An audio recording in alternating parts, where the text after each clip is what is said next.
Alors, je tenais tout d'abord à remercier Choose Paris Region et la Tribune pour l'organisation de ce bel événement sur les assises de l'attractivité.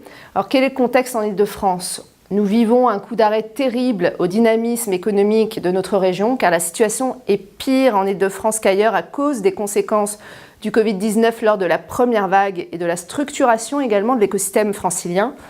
L'activité économique a été ainsi réduite d'un tiers avec de grosses conséquences économiques sur des secteurs stratégiques. D'abord sur l'activité à l'export des entreprises d'Île-de-France, avec une baisse de 40% au deuxième trimestre 2020, contre à peu près 25% au niveau national.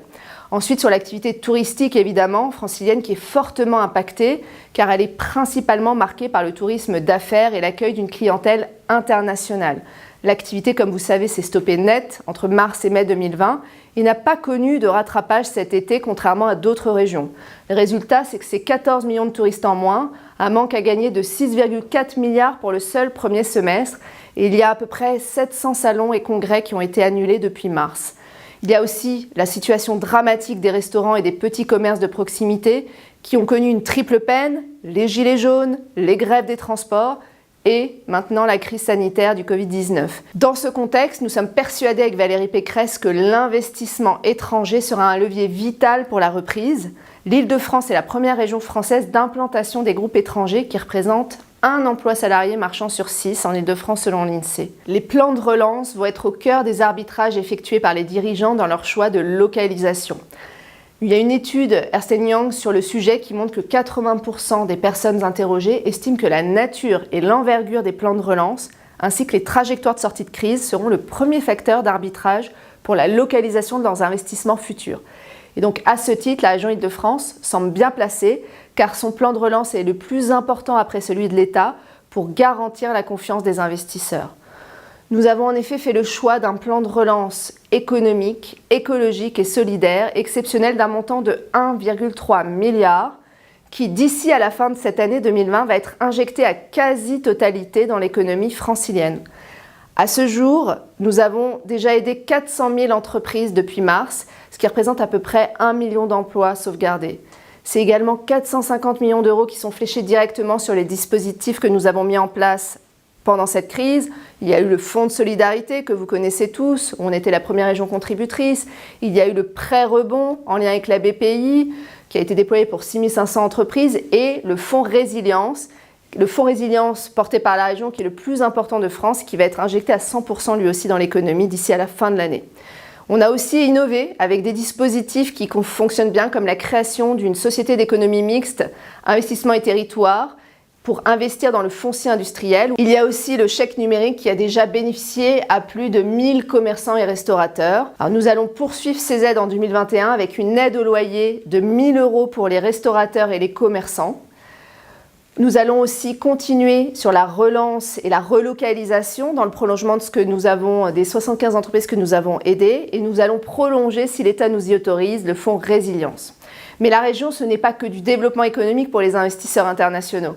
C'est aussi des investissements massifs dans les infrastructures de transport, sur Éole, sur le prolongement de la ligne 14 qui a été inaugurée ces jours-ci, dans les infrastructures très haut débit.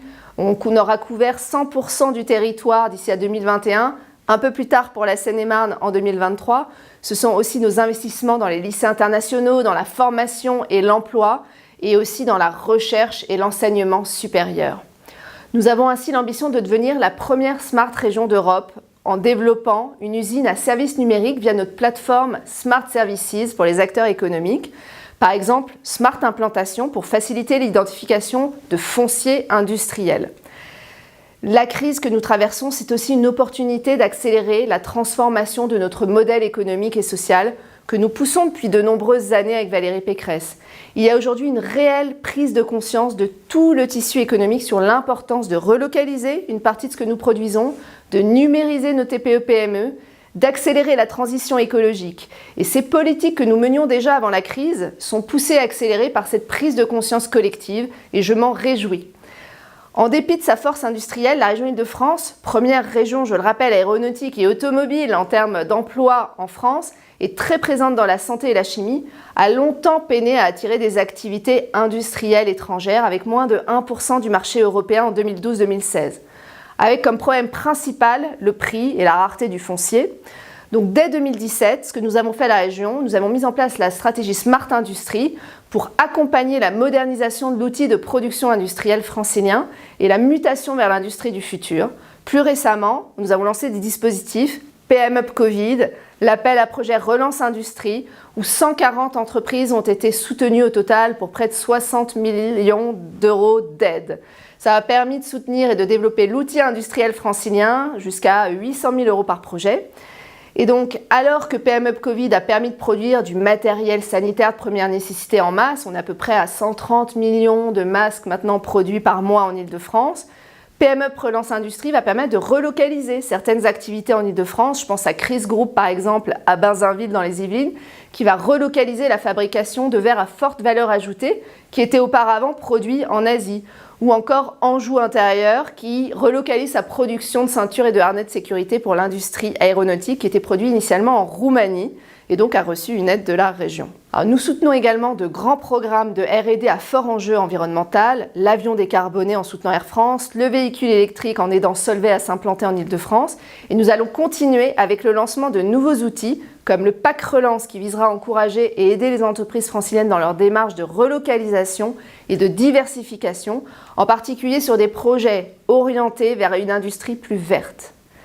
Mais aussi la création ou le soutien d'un accélérateur d'entreprises innovantes de la Green Tech qui est également en cours de réflexion, ou encore le lancement d'un appel à manifestation d'intérêt sur les recyclages de masques qui vient d'être lancé. Donc vous voyez, nous sommes bien déterminés avec la présidente à poursuivre la révolution de l'industrie en Île-de-France, portée par des innovations de pointe, l'impression 3D, le quantique, qui sont autant d'opportunités pour faire de l'Île-de-France le champion de l'industrie verte et durable. Quelques éléments de conclusion pour terminer. L'économie de demain, qui est guidée par l'urgence écologique et sociale, appelle des nouveaux modes de consommer, de produire, que la crise sanitaire est venue nous rappeler. Aujourd'hui, nous ne pouvons penser l'avenir de l'économie sans investir massivement au sein du couple transformation numérique, transition environnementale, pour construire une région plus résiliente et plus durable. Et donc la stratégie d'attractivité de l'Île-de-France, elle doit permettre de porter justement ses priorités à l'échelle internationale pour promouvoir une certaine idée de la modernité francilienne dans la compétition internationale, avec également l'économie sociale et solidaire comme moteur de créativité au sein des entreprises, la richesse culturelle, créative comme levier de performance et d'innovation et l'égalité femmes-hommes au service de la performance économique et sociale. Donc je vous remercie pour cet événement. Nous sommes à vos côtés pour renforcer l'attractivité de cette belle région.